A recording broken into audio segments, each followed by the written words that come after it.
Well, it never was last year. So much different.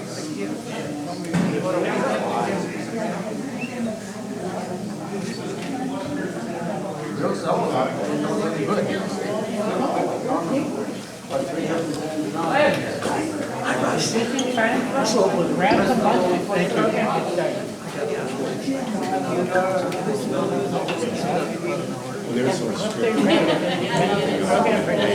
Grab some lunch first. You can get fined. That's doing it. Okay, well, we would like to get started with the program. And we are going to have Pastor Mark Peacock from Wolf Creek Methodist Church. He's going to be speaking. And he said he is retiring for the third time next Sunday. And so we just like to have him come and speak and just share with us. So this is really a retirement party for you. You think so? Yes. Okay. Thank you, Kristen.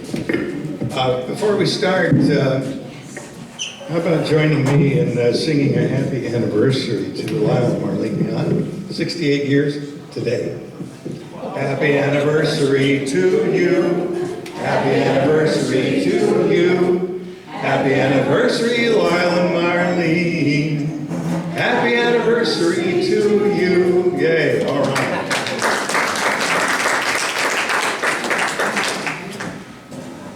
I was here a couple of years ago, and at the time I said to you that I was a recovering city slicker, and I talked about the experience I had when I left Southern California more than half a century ago. And at the time, they were buying up vacant lots in the San Fernando Valley to try to create pocket parks, mini parks, because development and green money had pushed things so quickly that they hadn't had time to think about things like that. And I said at the time, we have the luxury here of planning how we want this place to be. And that was before the proposal of a hog factory, for which our townships, including mine, Georgetown, were totally unprepared. So my second sermon for today, I just finished. Let's think about what we want the place to be and do something about seeing to that that happens. Otherwise, it happens to you instead of with you. So, now, in the interest of keeping Russell honest, his news release said I'm going to be talking about my time in ministry and then reading a story. And I am not completely comfortable talking about myself. But I will say, just to keep you straight, I will make a couple of quick comments. First off, I did not want to do this. I didn't want to do it for about 3 reasons, but I was in my 40s before I finally gave up and said, all right, you win. But the first reason that I didn't want to do it is I didn't think people treated you like a full human being. Oh, that nasty word. When the truth is you might have spent the afternoon at the county jail with a guy who has turned a 14-year-old girl into a vegetable. You don't always see the nice stuff of life. You see the full spectrum, the good and the ugly in this word. So as far as, I will tell you a story, nasty word. I am pastoring at the time of the St Croix Valley United Methodist Church, and we've just finished a funeral, and there's nobody in the sanctuary. I'm closing things up. And they had 2 big, heavy doors dating from the beginning of this building. And they're on the southern side of the building, and so they're a little warped. And they opened them both. They had to open both to get a coffin in. So I'm closing it, but the right-hand door, you got to juggle it around, and it doesn't line up real well. And then the bottom and the top and the heavy open side slams on my hand, and I start gushing blood. And I hear myself say, ow, that really hurt. And then I started to laugh, because if it had happened at home, I would have said something different, I'm sure. So some of you are old enough to remember President Harry Truman. And I understand, well, Harry's language could be a little salty sometimes. And so the story is that the Secretary of Agriculture came up to Mrs. Truman and said, Bess, can you get Harry, please, to say fertilizer instead of manure? And she said, you don't understand how hard it's been just to get Harry to say manure. Cute story. Anyway, I didn't want to do the work. For the first reason, I didn't think people treated you like a person, a human being, an ordinary person. And the second, I didn't think your wife could say what she really felt, really thought. And if you met my wife, she's the lady with that good-looking, dark-haired, four-legged guy over there. And Marina's her name. And third, the third reason I didn't want to do it is that in terms of the education you need, the pay's lousy. So, but as it turned out, there were some things I didn't expect. One of which is that pastors are the last of the generalists, really. And we are allowed into people's lives in a remarkable way. The family doctor used to be able to, but today, the pressure on the medical professionals is so hard. You and I get 20 minutes with a doctor, and a lot of times he's not looking at you because they're typing, So, but pastors are allowed into people's lives when they are very real, when life kicks hard, and they're going to pull the plug, for example. You're there. It's a privilege.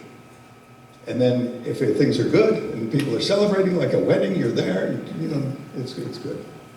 So I did not expect that, but I have been very grateful. And I've also got to say that, yeah, she said it's the third time I'm retiring. If you're going to have a swan song, your last appointment, I couldn't have done better than Wolf Creek United Methodist Church. These people are, what a blessing they've been to me. It's been great. So I've kept you honest, okay? Now, we go to a story. Let me explain the stories first. Maybe you had seen my byline over the years, the Pioneer Press and some other papers, because I was never full-time, and so the extra money had to come from somewhere. And I started writing back I sold my first national magazine piece in 1971. So I've been able to write for money for some time. After my first retirement, then I was one of the chaplains at Good Samaritan in St Croix Falls. And I could go home at the end of my shift there and mentally shut the door to my mind, not having to worry about or be concerned about or trying to figure out spend the week processing what's worth listening to this coming Sunday. And stories just like sermons that come between 3 and 5 in the morning. And so I also saw my colleagues at Good Samaritan reading during their breaks on their Kindles. Could I write a story that somebody could read on her break completely and still get back to work on time? Well, it turns out I could. So there are 27 stories that have all been on Kindle first, and e-books. And so I would have 4 stories and then get them together into a book. So the first 3 got into the first book, first gathering of break time stories, and then there was a second gathering. And then Mangled Fairy Tales, which I'm going to share one with you, got such a good reception from just being read to people that they deserved a book of their own. And then the latest that was recommended by the Pioneer Press, Mary Ann Grossman, is the latest. And so the other thing I think I want to say before I start with the Mangled Fairy Tale. This is a an occasion where we think about the people who have come before us, and we're thinking about the history of the area.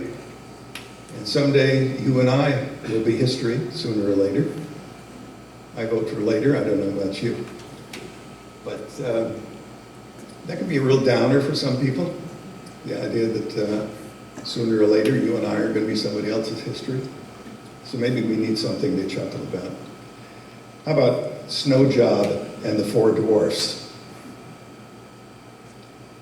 3 of the 7 dwarfs had decided to seek greener pastures. The first dwarf, who was broad-minded, never condescended, never looked down on anyone, he became a Peace Corps volunteer working in Gabon, Central Africa, with a tribe of pygmies. Things began looking up, way up for the second dwarf, way up. He became an assistant coach with a winning team in the National Basketball Association. You're supposed to laugh, that's supposed to be funny.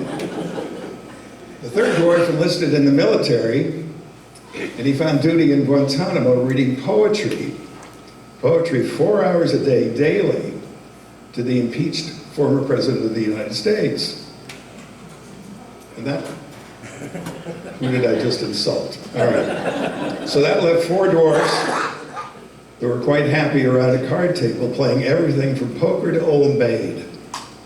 And where 7 dwarfs would make things too cozy, just 4 dwarfs almost filled a booth at the local coffee shop, where they would gather with other geezers to complain and declaim about how the world was going to hell in a handbasket. Today, however, the topic was the local prince, who'd been off in the woods using his silver sword to hack his way through acres of brambles and vines and thickets. Reminds me of a little kid who was digging through a large pile of horse manure, said the first dwarf.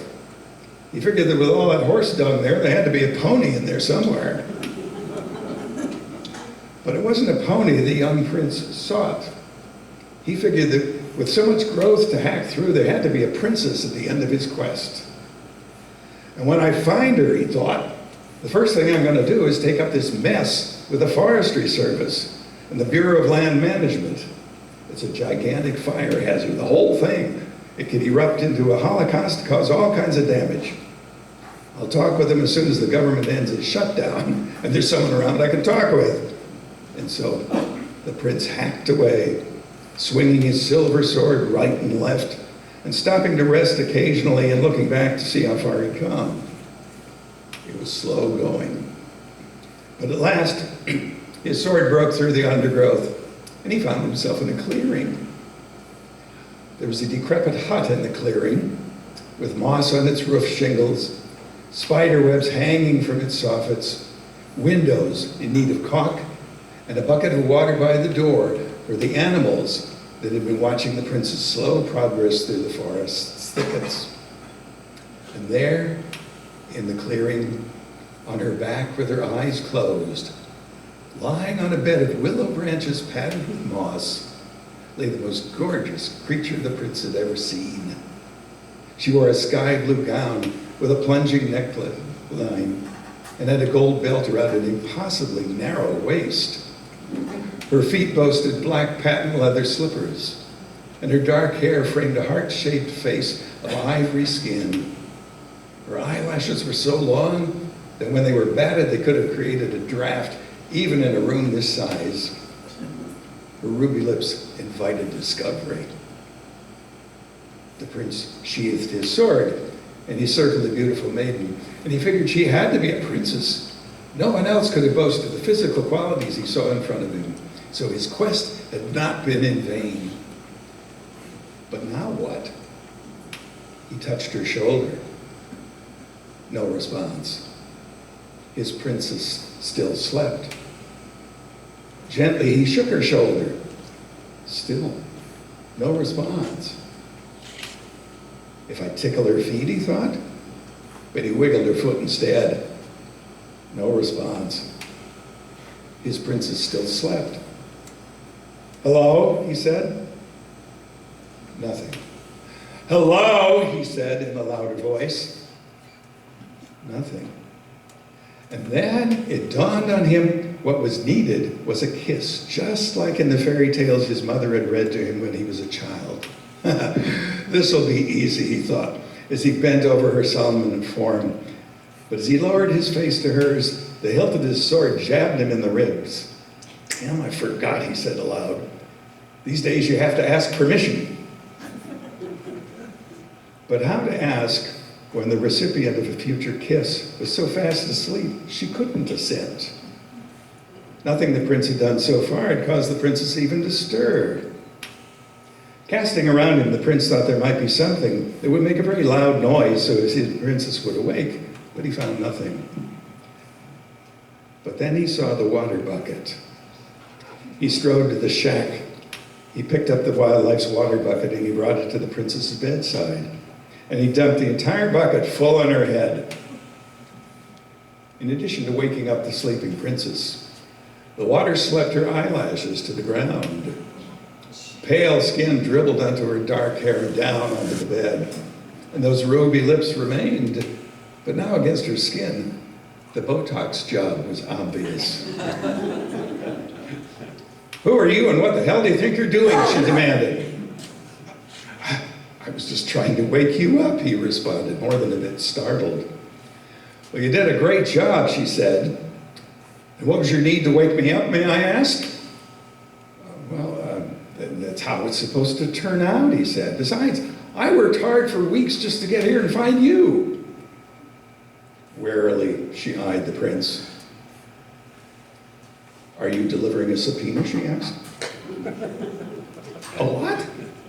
A subpoena. Are you one of those process servers or whatever they call you? The prince laughed. No, he said with great charm. I'm a prince with a kingdom to inherit, and I'm in need of a princess to go with it. And now I found you. What a con, she said. Kingdoms, princes, princesses. All those are relics of the past. I don't believe a word of it. But it's true.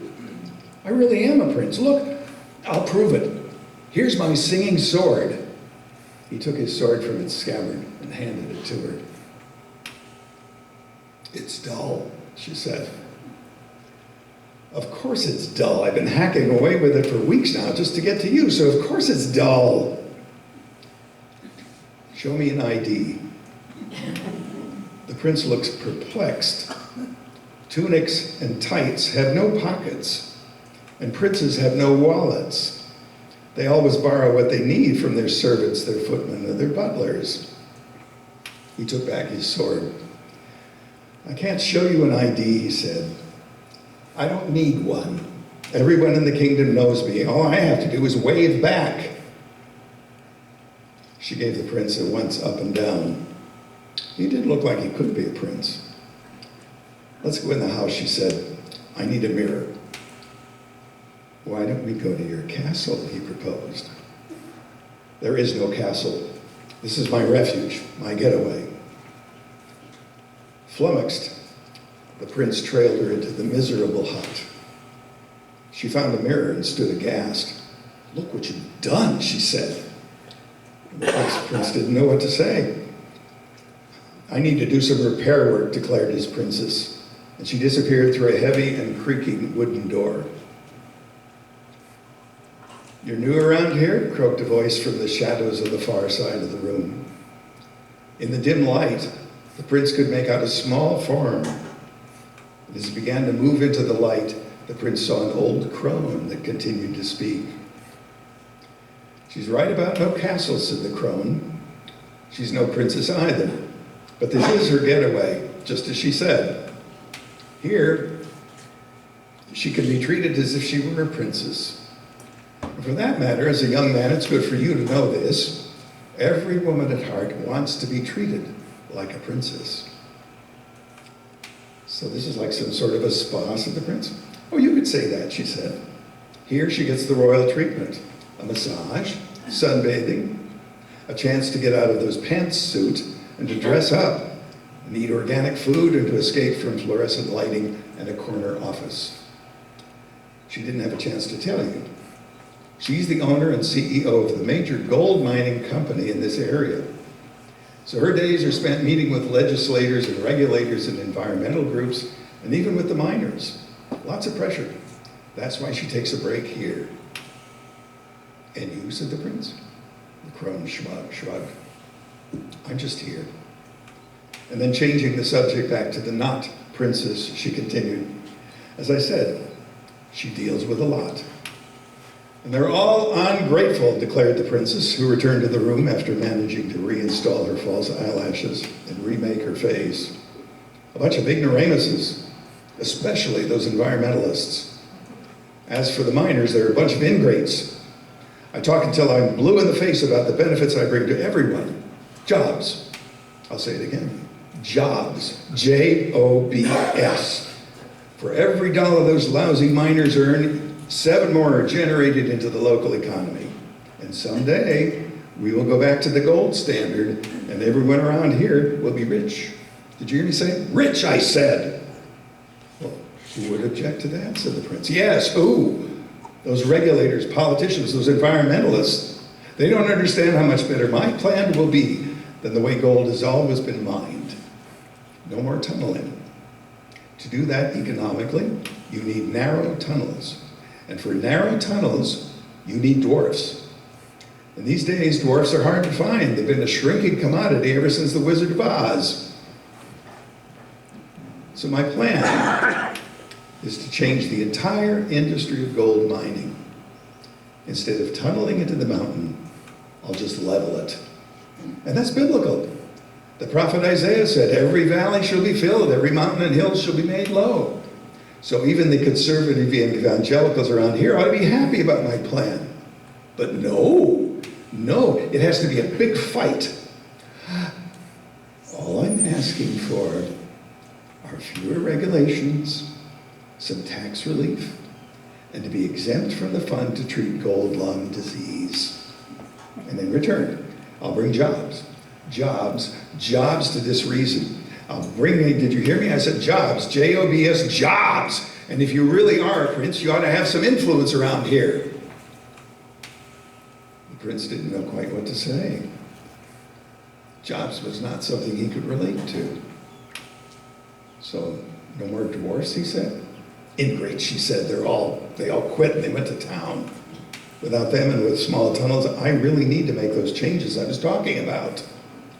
She turned on her heel and left through the same large door. Tossing over her shoulder as she went, a request for perfumed water whenever the crone could bring it. Nap time, observed the crone. And she took an apple from a bowl on the table and found a small, sharp knife. Carefully, she sliced the apple into equal pieces and put several of them on a plate in a tray intended for the princess. Offering a slice to the prince, she said, they're organic, golden delicious. Try one. Back in the village, the geezers nursed the last of the morning's coffee, and they watched the 4 dwarfs enter their limousine as their chauffeur held the door open for them. They fit easily into a single back seat.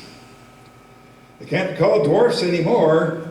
It's not politically correct, observed the 3rd geezer, who was a retired professor. They're VCs. VCs? Viet Cong? No. VCs, vertically challenged. Must be nice, said the first geezer. Gold lung disease. They cough up comes some gold, they put it in a hanky, they take it to the assayer, and they get cash in return. That's how they fund their retirement, said the second geezer. All because there's gold in them in our hills. Well, they earned it, said a third geezer. Mining's hard work. Beats what you did all these years, said a fourth geezer. University professor, tenured so you couldn't be fired. You got your grad students to do your research so you could write the papers, get all the credit and all those guest speaker fees. I don't mind seeing those little guys come out okay. The third geezer turned bright red and he snatched the cardboard cylinder from the fourth geezer. Give me those damn dice, he said, as he tossed the dice and lost. Black coffee for your black heart, he said, as he reached for his wallet. The walletless prince thought the crone's apple was quite good and said so. And then making conversation, he asked, so how long have you been an old crone? Ever since I had a big change in my life, she replied. And she peered over the prince at over the tops of her glasses. Young man, another thing for you to know is that inside every old woman is the girl she was when she was 16. Understand that? And they'll all think you're a real prince of a guy. She sliced another apple, placed the slices on a plate, and held the plate out to the prince. And suddenly realizing his hunger after all that time hacking away at the brambles and the thickets, the prince reached for the plate she proffered and missed. The plate dropped to the floor and broke. And quickly, both crone and prince knelt to pick up the fallen apple slices and pieces of the broken dish. Face to face on hands and knees, their eyes met. Drawn as if by some magnetic force, their faces came together closer and closer. And with their kiss, the crone instantly transformed into a beautiful young woman with natural long eyelashes, hazel eyes beneath them, smooth ivory skin, and lips that invited a repeat meeting of their lips. I don't believe it, said the prince. And he stood extending his hand and helped her to her feet. What happened to you? How did you ever get that way? Did you have old Crohn's disease? Sometime I'll tell you, she said with a smile. It's a bit like one of those old fairy tales, and it has something to do with the golden rule. You were being gallant, a gentleman, so you see the result. Are you a real princess then, like in the fairy tales, asked the prince. Only if you make it so, she said. The prince grinned and said, I think we could work that out. Snow job in the Four Dwarfs.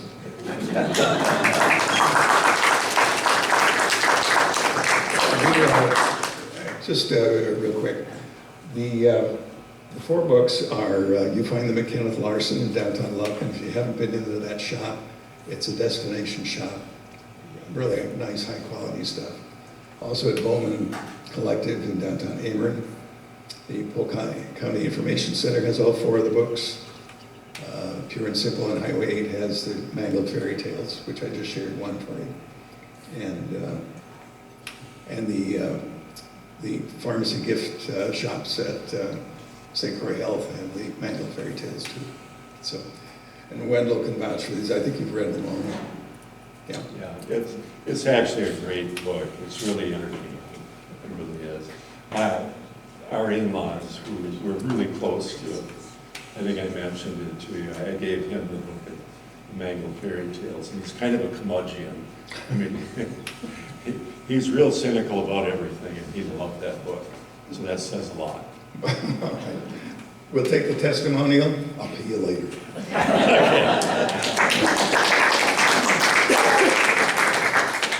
I will sign whatever somebody wants here.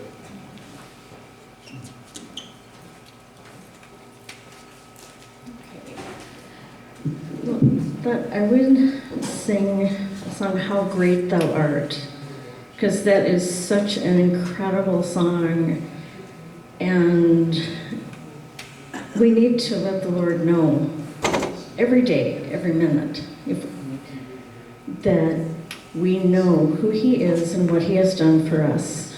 So we thank Him for it, and we want to give all this to Him.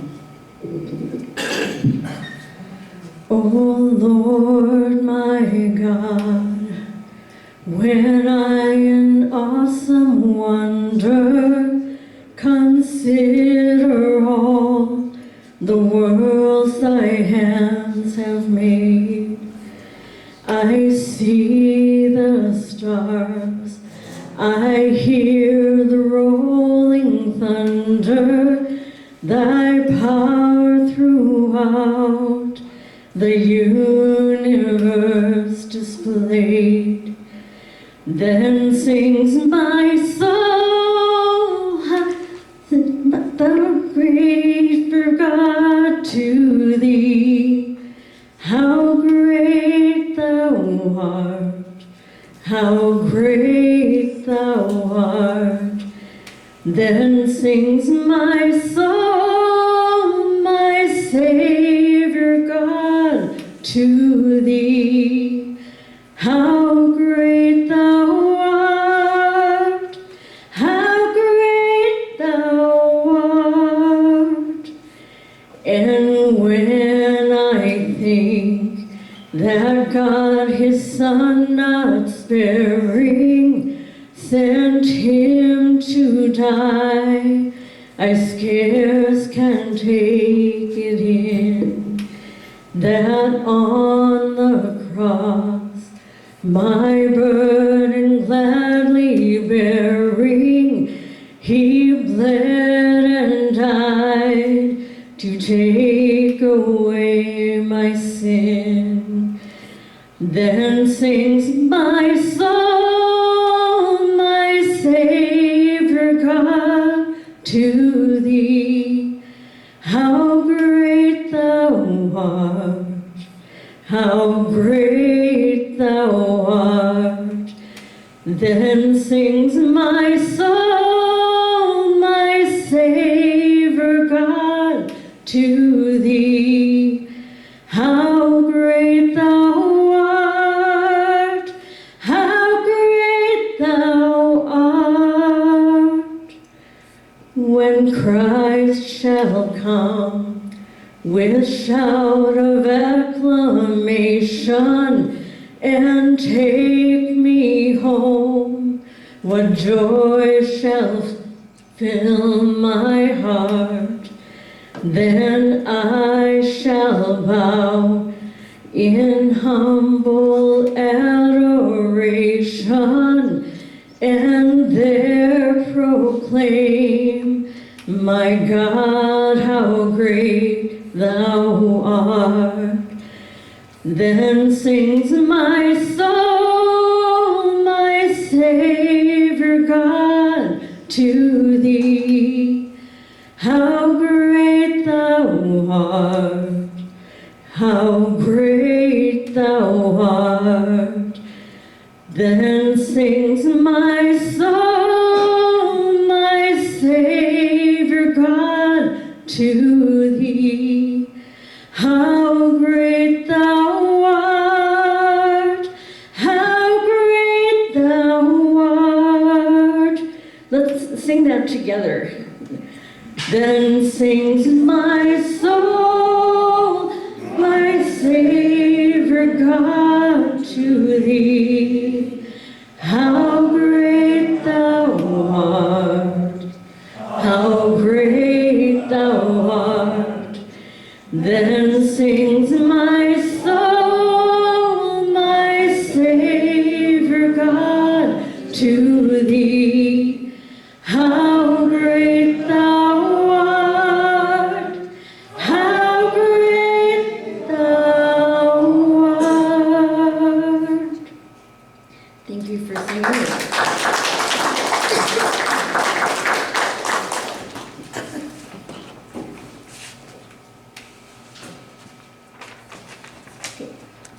Russ Hansen is going to come and just talk about, some of the people that we've lost over this last year, and just some of the history.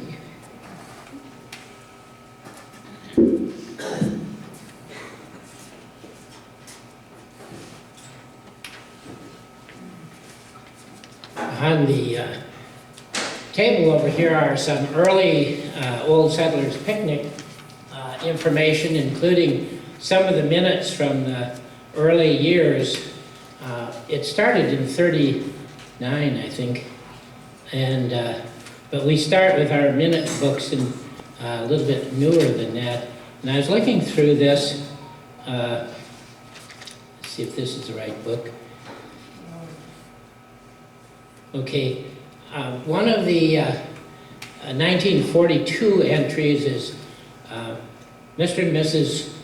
Chris Christensen, and then I'm looking for some of the folks that, it's interesting when you look through here, you see the continuity of the picnic. Anyway, in the 43 one, then we see listed Fern Christensen, Willis Christensen, Morris Christensen and Shirley Christensen, and all signed their own names. And today we have actually two of those people here. Morris is there, and Shirley is back there. And their mother was one of the folks that helped start the picnic. And so it's kind of fun to see that. So that leads me into the deaths from last year, over the last year.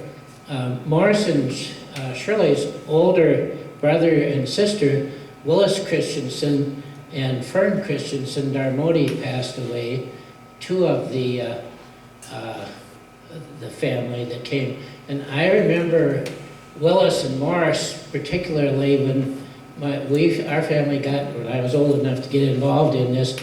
We had the picnic out on the Barrens, and to do the picnic, Chris Christensen, their dad, and possibly them too, had built these long wooden planks with little sawhorses for seats and for tables. And so they hauled out pickup load with a truckload of all these to set up. And with the Christensen boys and the Hanson boys and a bunch of others, we went out there and cleaned up the picnic area, got it ready, and got the things ready. And I was telling Morris, one year I sprayed all the brush with DDT to get the bugs, mosquitoes down or something. So, and Fern was the person who generally supplied our flowers. We used to do flowers on the table. We had a flower committee in that, and Fern always had some peonies that were in bloom about this time of the year, right? And so we always got a lot of peonies from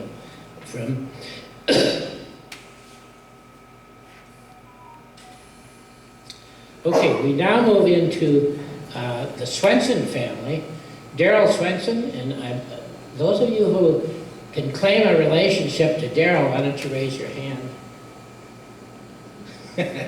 See, Darrell's mother, Darrell's grandmother was a Nelson, and anyway, everybody around here has some connection with the Swensons.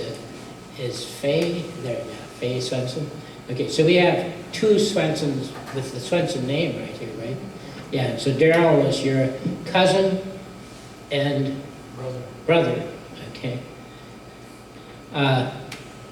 Okay, we have Myron Bergstrom, whose wife, Vernizer Bergstrom, is here. And he came last year, and he was 99 last year. He was our oldest man, and he'd been to a lot of the picnics. And one of the, I spent some time talking to them because they were mink farmers, and it was very interesting.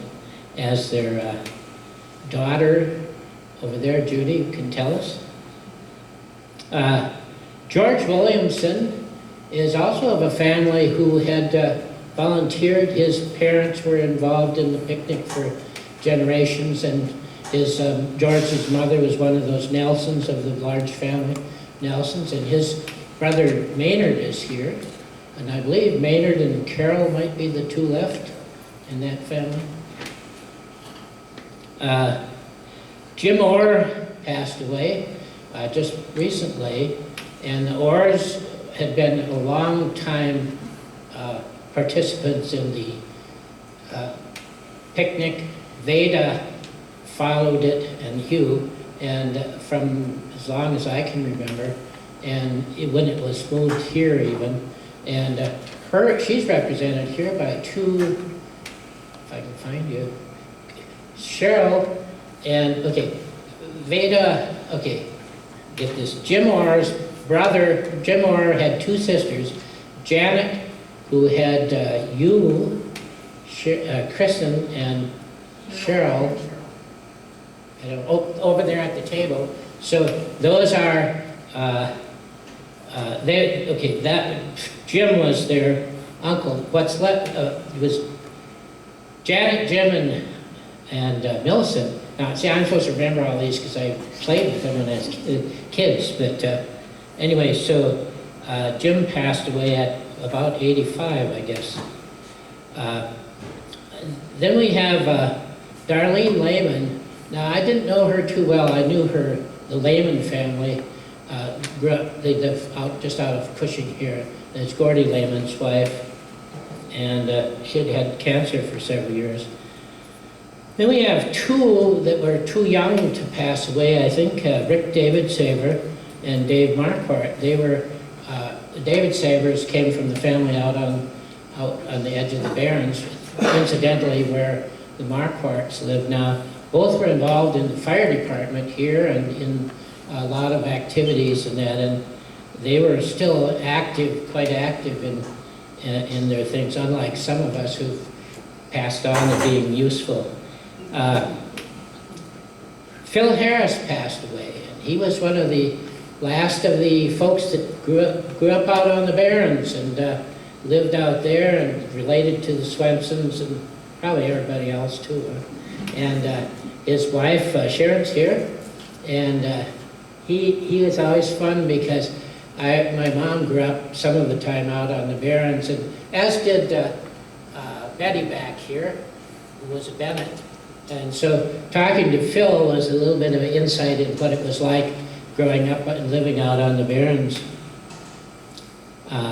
Another person, a couple of people here we'll mention, Connie Gray and Marlis Hedberg passed away. And the reason they came to the picnic, they said, was because they were cousins, and this was their one time a year where they got together and visit.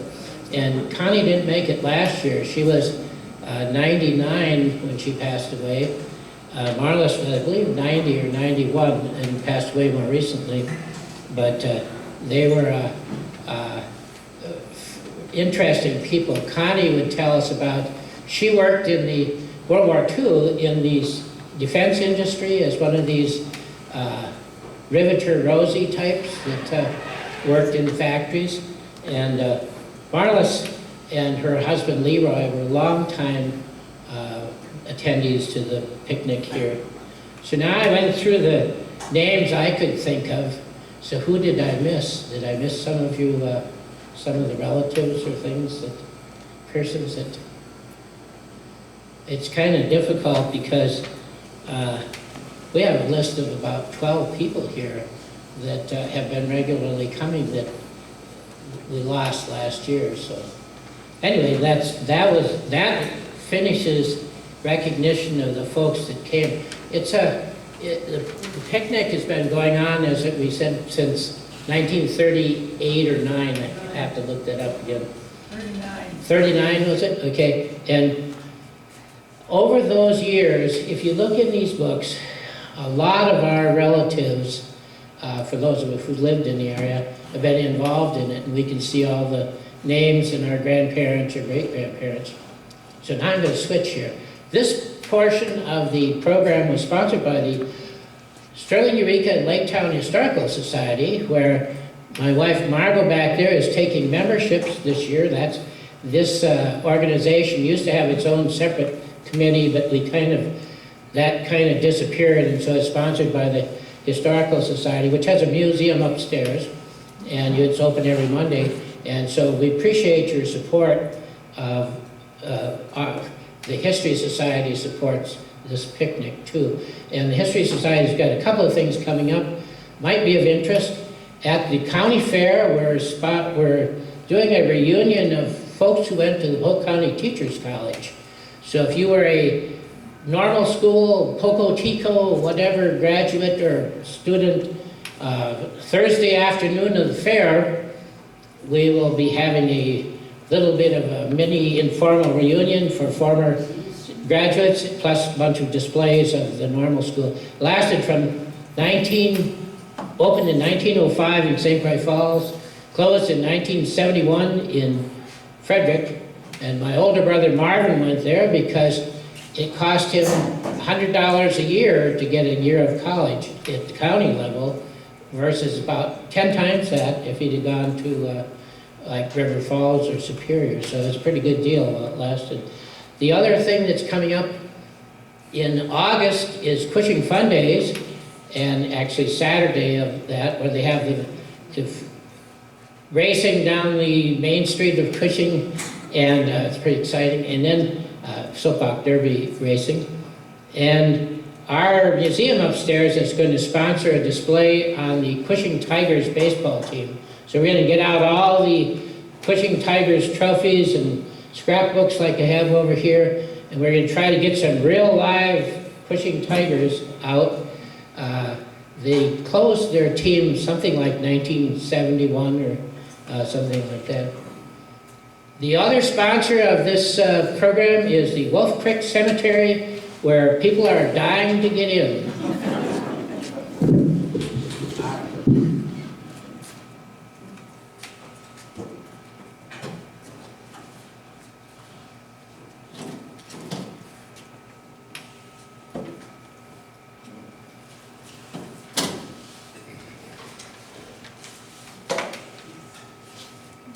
Now we would like to celebrate some very special people.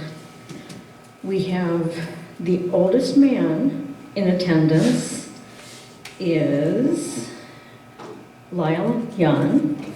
He's 91, soon to be 92. And then we have... Just a minute here. We'll get them all to come up here when we call all your names, so you can come on up, Lyle. Lyle beat out Bill Huffman by something like 9 months, I think. Is that something like that? Bill Lindahl. Oh, Bill, you see how bad I am. Bill Lindahl beat out Bill Lindahl by about 9 months. So they're both 91, but he's pushing 92, and he's just a young 91 back there. Okay. Okay, and then the oldest woman is Burl Bergstrom. She's 96. So if we can have you, Do you want to? or if you'd like us to bring it to you, however. Well, yes, you're kind of got wheels. So, Scott, can we get you to take a picture of these? How about right here next to this old guy?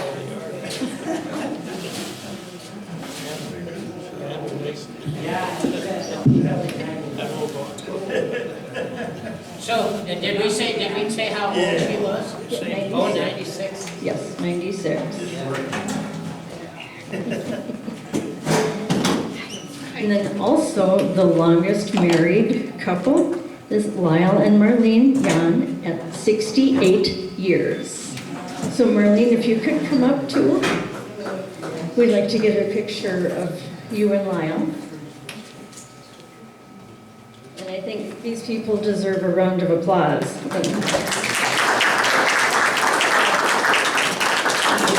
Yeah, let's ask, has anybody never attended this picnic before? Oh, we got 3 people. So, since we're doing this by age, so which of you 3 people appear to be the oldest of the new attendees? This is the first timer award. So there you go. So we've covered the oldest, and now we do have the youngest person here is Addison Mack at 15 months old. So we've got a new one coming in. So that's good. We need to keep this going. Did you get them, Karen? I took pictures, yes. Oh, you did already? Well, I wanted to, okay, with their medals. Let's see, I gotta get that right. Longest married couple, you get that one. And the oldest man? Yeah. We're gonna make you do it. Okay. We'll just, so this is for the newspaper, all right? Get them.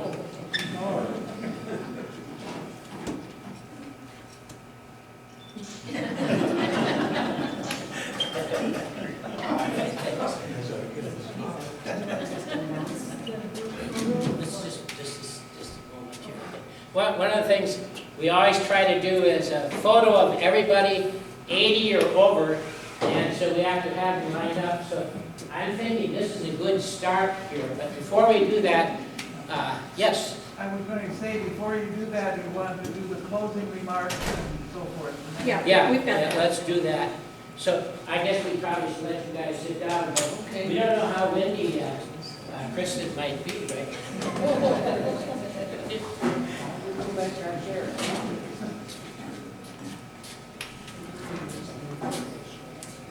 Well, we just want to thank you for all coming. This is a special place with special people. And we just wanted to say thank you.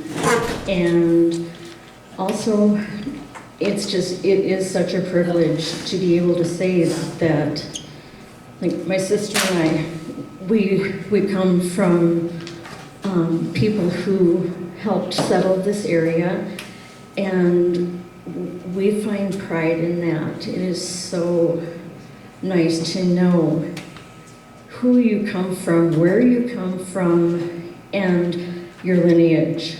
So anyone who is interested in that, you need to start looking. You need to start checking that out if you haven't already, because sometimes you find some pretty interesting people.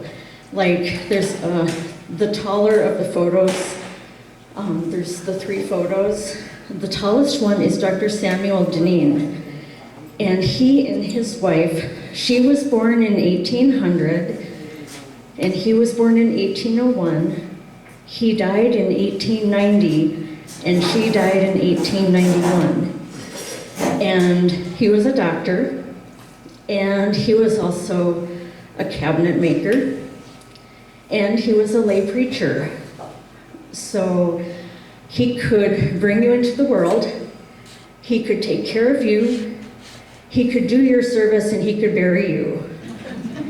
And there's a story that was corroborated that someone came into his workshop and found him sleeping in one of the coffins that he had made.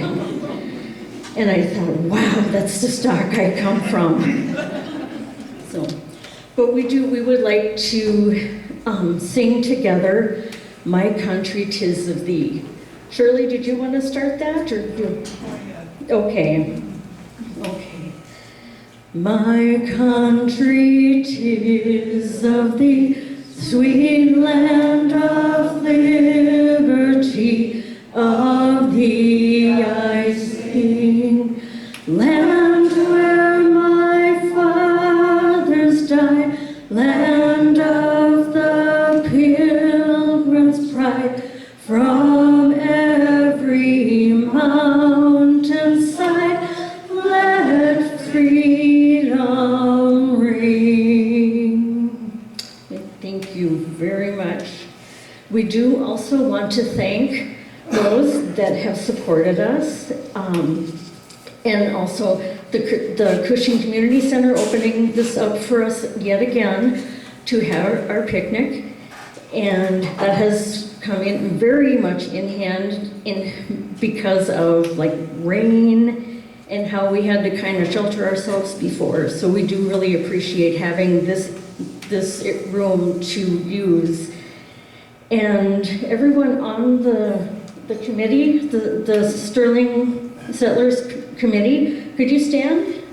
Well, Okay, so the people who, the History Society folks that are involved, okay, first of all, you two, stand up.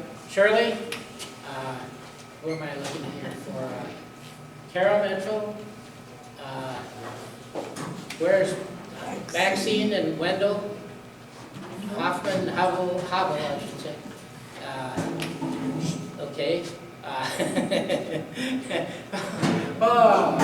Margie Matson, okay, Margot, Scott, and I'm trying to think, who do I miss out?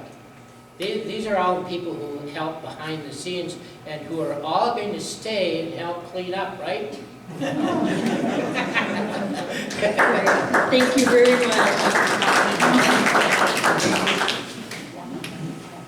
And all the volunteers, and we look forward to seeing you in 2025 for the 84th year picnic. So we would like to have I'm having a difficult time talking today. Anyone who is 80 and over, if you could, where would you like them? Should we just do it right here maybe? Yeah, and we This could, table out. if you could come over here and we can put some chairs out.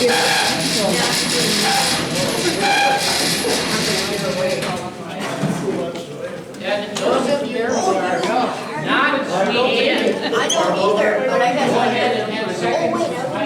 Next year. The other folks can go in. Yeah, after the picture is done, we do have ice cream and dessert coming. Not 13.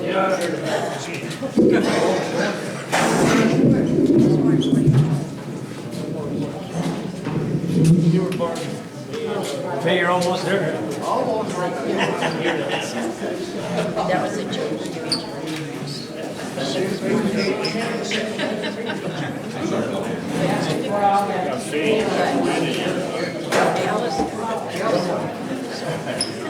Ryan, we're almost to the end.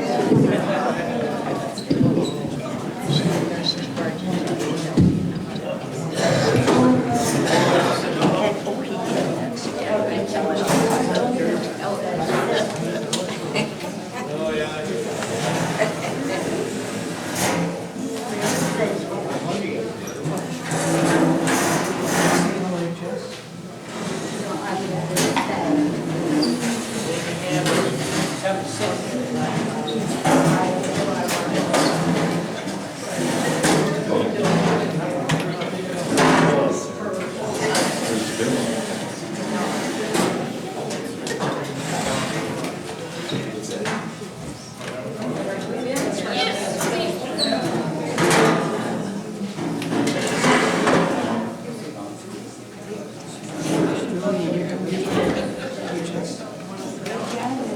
So, anybody else need to, yeah, why don't we get you up here?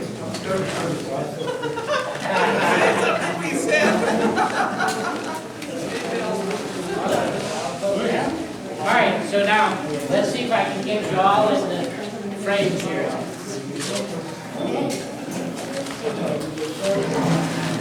Okay, now, on the count of three, 1, 2, 3, actually, one more. So now this guy, open your eyes. I think that's what counts.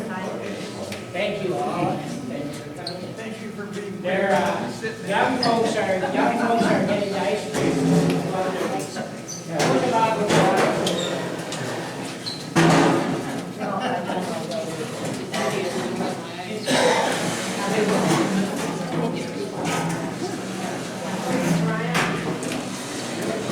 Russell? No, I'm not going to be able to stay too long. Oh, okay. But here, Oh, you got the- here might be a little, this is 64. Yeah.